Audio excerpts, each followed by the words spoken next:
Good afternoon, everyone. You're all very welcome to our Thursday YouTube live trading session for the US time zone. So obviously New York.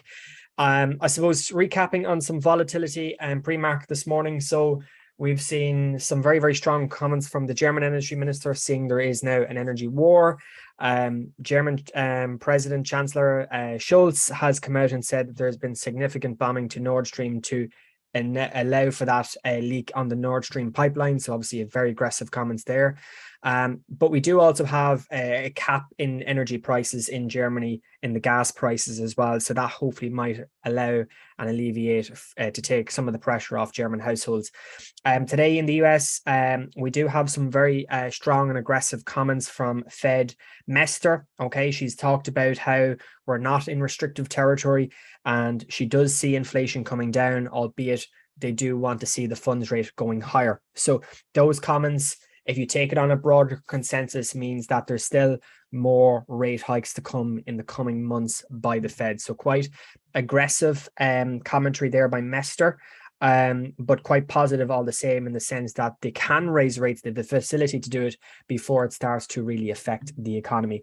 Now, looking at the data at 1:30 today, we do also have the GDP Q2 preliminary figures out, and that has been negative 0.6%. So again, negative growth.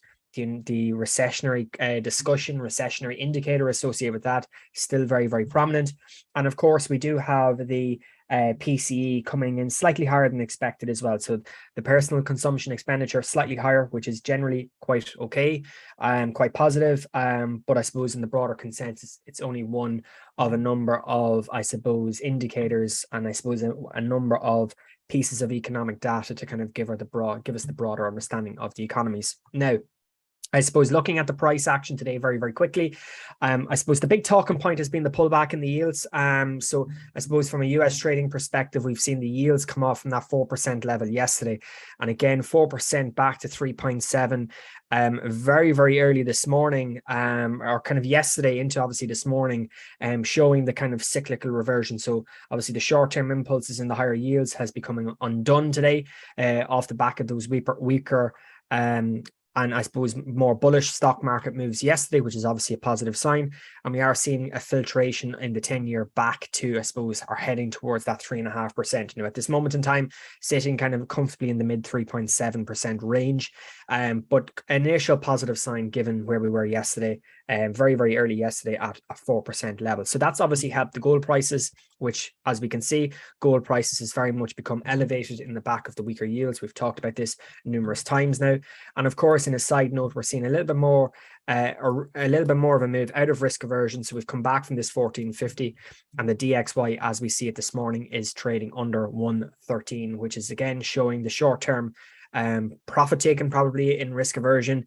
And I suppose pullbacks in the normal sense of these markets. So obviously, as a result, we're seeing the euro catch a little bit of a bid from yesterday's lows. We're seeing the cable catch a little bit of a bid from that area of interest yesterday around kind of 107, 108. And we're now sitting above 109s comfortably. And of course, dollar yen. Okay, dollar yen is obviously stalling out here at 144, 145. So we've been talking about it all week. So we're starting to see a little bit of weakness coming through in the dollar. So we're keeping an eye on that into the rest of the week to see, does that become a little bit more sustained in the broader sense. So of course, then moving across to the indices, broadly speaking, very, very quickly, we've seen the indices continue to garner support. We had that initial impulse yesterday, bit of profit taken at last night's close. Pre-market this morning, we are back slightly, but initial signs are still fairly positive at this moment in time, as the markets are holding relatively well. Today, of course, Nasdaq did come off that 11.5 area yesterday we've talked about over the last few weeks, and obviously earlier this week as well. We are back mid-range as well, given the volatility that we've seen yesterday. So we've obviously seen profit taken into last night's close in the equity markets. We've seen the markets kind of filter back into the mid ranges.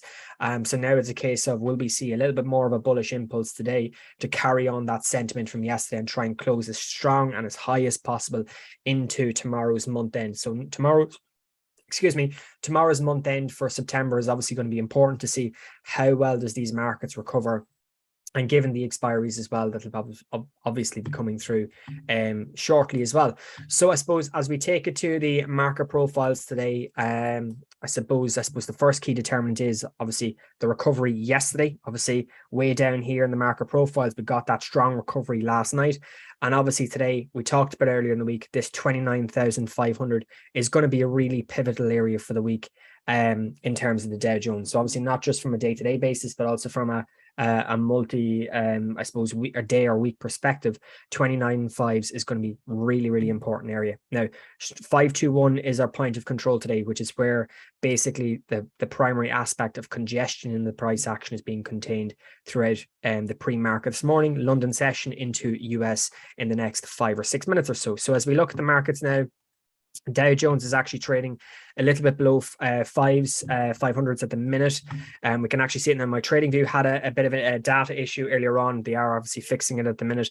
So we've seen the price action kind of filter around that 29.5. So we've talked about 29.5 throughout the week.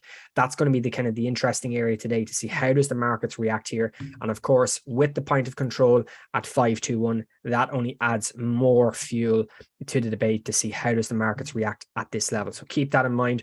350s is our value lows, up around 600s is our value highs on the value value highs. We can see it there, 600s, very, very clear. 12:30 today is our highs around 600. So we're keeping an eye on that to see how does the markets react today off 600s, because if we do break 600s, then the likelihood is we're going to get that follow through the course of the afternoon, and we're going to have a run at the highs that was taken or established into last night's close, broadly speaking. So worth keeping an eye on that on the Dow Jones. If we look at the SPX 500, again, broadly speaking, a similar kind of narrative on the shorter time frame. So if we dial down to the 30s, we can see it yesterday. We had obviously made new fresh lows at 3,600, fairly strong rebound all the way up into kind of the 720s, 3720s, early 3730s. We did obviously close stronger yesterday, but pre-market this morning has come back into this mid-range around 75. Now, there was a previous area at 66s yesterday, and that was an area that I was kind of looking at today. So kind of this 66, 65 area into the 70s is obviously where we're holding up this morning. And now, of course, if we do look at the point of control for the S&Ps, 88 is our point of control, 70s is our value lows, and 08s is our value highs. So, of course, 88 is effectively where the market has been a lot or primarily congested in the last kind of 3-4 hours. We can kind of see this region of interest here. And then we're just kind of looking to see how does the markets react. Okay. So 70s, as we know, is our lows area here. We can kind of see a lot of wick rejections on the 30s off that 70 level. So from a volume-based perspective, we're looking to see, does these lows hold up today? And obviously we are trading back underneath the point of control at this moment in time, but in the next 10, 15, and even 30 minutes, that can change very, very quickly. So as I said, 3700s then becomes the short-term area of interest. So on the 15s, if we look at the smaller time frames, you can see the kind of the short-term liquidity pre-market this morning around 700s. So we're keeping an eye on that. And of course, if we do start to take out 700s, then there's the potential to take out those highs at kind of 25s into the early 30s and see if we can extend higher into 3750 and close the month higher, or close into the end of the month stronger and higher off the back of the selling that we've seen for the last 4.5 weeks or so. So that then brings us to the NASDAQ, of course. NASDAQ has been fairly pivotal in terms of its volatility, and that's not immune to it this week. So we've had a lot of congestion, consolidation between kind of 11 and 11.5 this week. We have seen fresh lows yesterday. We saw that recovery across the board, DAX, FTSE, Europe, which we'll look at now in a moment, and of course the US also that strong recovery yesterday into the close. Profit taking. Nobody's willing to hold positions overnight for obvious reasons, given the volatility. And we've seen kind of the markets dilute a lot of those moves back into this range here. So around about 11.3s, I think, is going to be the area of interest. And of course, we've got 11.336 as our point of control.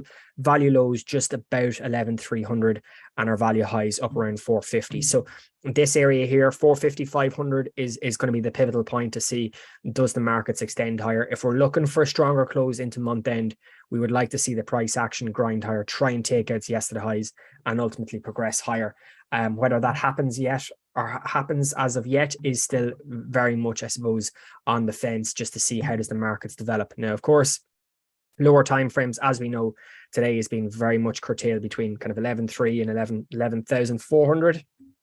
And we can see that over the last kind of 3 or 4 hours of price action, still very much, I suppose, tilted. Now we've seen the impulse, we've seen the price action back into range. So from my perspective, I'll be assessing the price action in the first 30 minutes.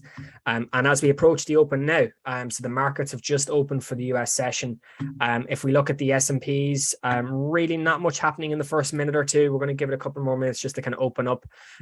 Similarly, again on the Dow Jones, if we go even to the shorter time frames, 29.5 is kind of where the price action is reacting off. So I'll be looking to see how does the market react off 29.5s, structurally speaking, on the Dow Jones. Nasdaq is trying to get a little bit of a bid. If we look at the shorter time frames, first minute or so, we're starting to see a little bit of a bid, but very muted overall in comparison to what you might expect for the beginning of the US trading session. So I suppose from our perspective, it's worth keeping an eye on the price action, as we said, into that first 30 minutes to see how does the markets, I suppose, reflect the price action on the open, and of course, assessing these D prints. Now, the D prints haven't come on just yet, but they will be up probably in the next minute or two.